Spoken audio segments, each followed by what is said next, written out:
বিসমিল্লাহির রহমানির রহিম।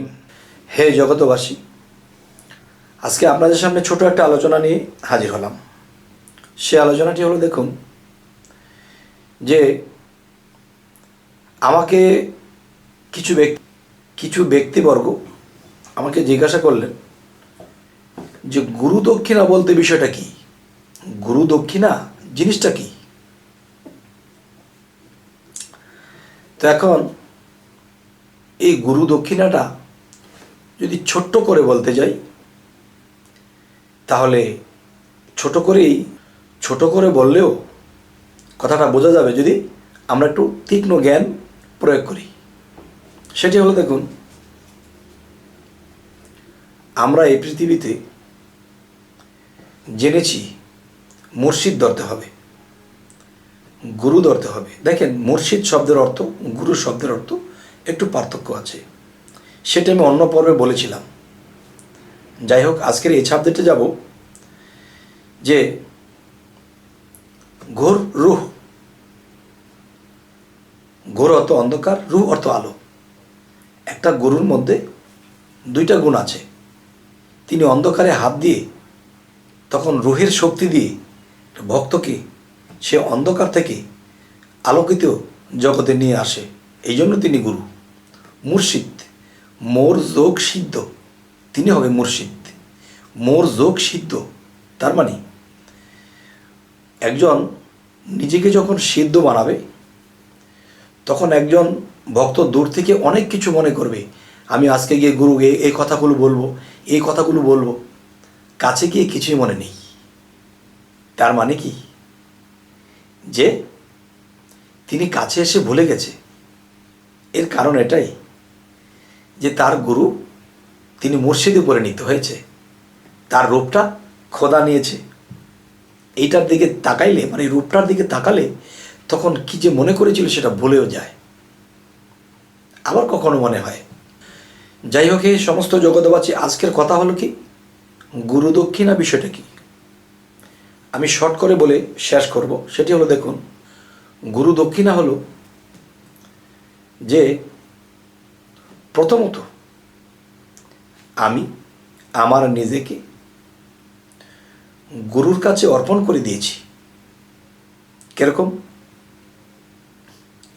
যেমন অমূল্য ধন বিক্রি করে বিনামূল্যে পাবি রে, মারেফতের দেশে যদি যাবি রে। মারফতের দেশটা কোথায়? আমার মুর্শিদের দেশটাই হলো মারেফতের দেশ। এখন সেই মুর্শিদের দেশে গিয়ে যখন বায়াত গ্রহণ করেছি, বায়াত গ্রহণ করার সময় কি বলেছি? আমার যা কিছু আছে না আছে সমস্ত কিছু মুর্শিদের চরণে দিয়ে দিলাম। তো আমার যা আছে এবং না আছে সমস্ত কিছু দিয়ে দিলাম, তাহলে আমার তো আর কিছু নেই। আচ্ছা, এখন আমার সমস্ত কিছু গুরু নিয়ে গেছে, এর বিনিময়ে গুরু আমাকে কি দিয়েছে? আমাকে তিনি নিয়ে গেল, আমার যা কিছু আছে। এখন গুরু আমাকে কি দিল? গুরু আমাকে দিবে যে আমি জন্মান্তরে নিজেকে হারিয়ে ফেলেছি। কে আমি? আমি আমাকে চিনি না।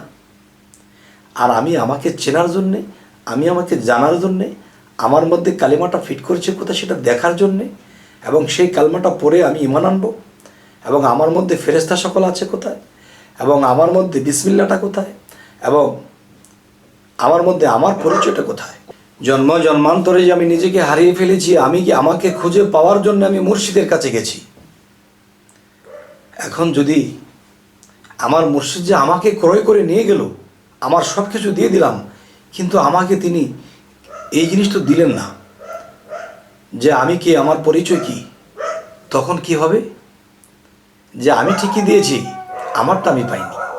যাই হোক, আজকের যে বিষয়টি হলো, যদি আমার জিনিস আমি দিয়েছি, এখন এর বিনিময়ে আমাকে কিছু দেবে, সেটি নগদ লেনাদেনা হবে, সেটা বায়াতের দিন লেনাদেনা হয়ে যাবে। আচ্ছা, এরপর কি হবে? আমাকে কোনো দিন আমি সাধন ভজনে যখন ঊর্ধ্বগতিতে থাকবো, ভালো একটা অবস্থানে থাকবো, সেই দিন গুরু যখন দেখবে আমার মধ্যে কিছু একটা আছে, তখন সেই দিন গুরু আমার কাছে গুরু দক্ষিণা চাবে।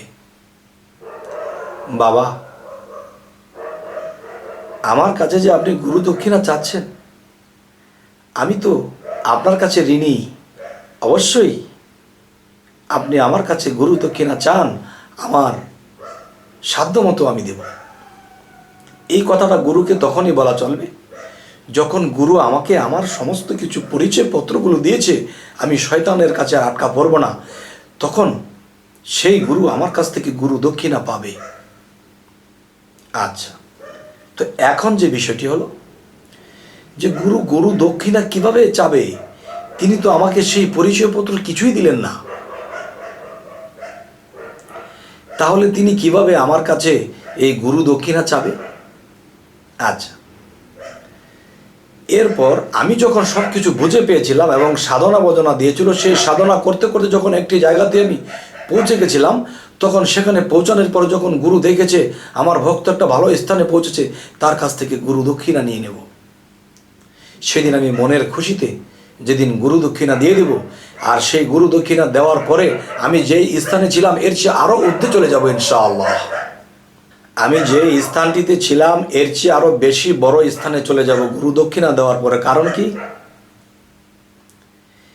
কারণ গুরু দক্ষিণা কি চেয়েছিল আমার কাছে? বাবারে, তুমি যেখানে পৌঁছেছ, যে স্থানে তুমি পৌঁছেছ, তুমি আরো ঊর্ধ্বগতিতে পৌঁছাবে আমাকে এই গুরু দক্ষিণাগুলো দিলে। সেগুলো কি?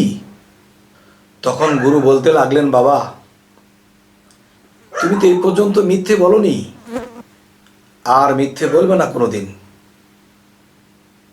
কোনোদিন পরনারীর দিকে তাকাবে না, কুদৃষ্টিতে, মায়ের দৃষ্টিতে তাকিও। এরপর বাবা, আমি তোমাকে যে আদর্শ, যে শিক্ষা দিয়ে গেছি, এই শিক্ষা কখনো নষ্ট হতে দিও না। এই শিক্ষাগুলো সুন্দর জায়গাতে লাগিও। আর তুমি তোমার মধ্যে যে সততা দেয়া হয়েছে, এই সততাকে আগলে ধরে রেখো। এই সততাকে আগলে ধরে রেখো। এটাই আমার চাওয়া, এটাই আমার পাওয়া, এটাই আমার গুরু দক্ষিণা। দেখেন, হাকিকতের দেশের গুরু দক্ষিণা কি সুন্দর। এখানে কোনো স্বার্থ নেই, বাড়ি লিখে দাও, গাড়ি লিখে দাও, না। এই জিনিসগুলো তিনি চাইলেন। যখন এই ভক্ত এই জিনিসগুলো দিয়ে তিনি আরও মরা হয়ে যাবে, তখন তিনি আউলিয়া জগতে আরও করা হয়ে যাবে, আল্লাহর সাথে লিঙ্ক হয়ে যাবে, আরও উচ্চ স্তরে চলে যাবে। এই জন্য তার গুরু তাকে কোনো দিন যেন সে খারাপে না যেতে পারে, ডিস্টার্ব না হতে পারে। তবে হে সমস্ত জগতবাসী, আজকের এই আলোচনাগুলো কেন করলাম? যে গুরু দক্ষিণা মূলত কি? গুরু দক্ষিণা চাওয়ার মধ্যেও কিন্তু স্বার্থ থাকতে পারে, যেন সেই গুরু দক্ষিণার মধ্যে কোনো স্বার্থ না থাকে। আজকে আমি এই কথাগুলো বললাম।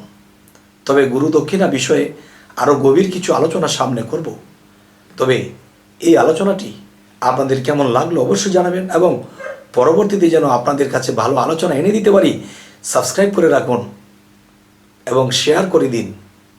সকলেই ভালো থাকবেন। আল্লাহ হাফিজ।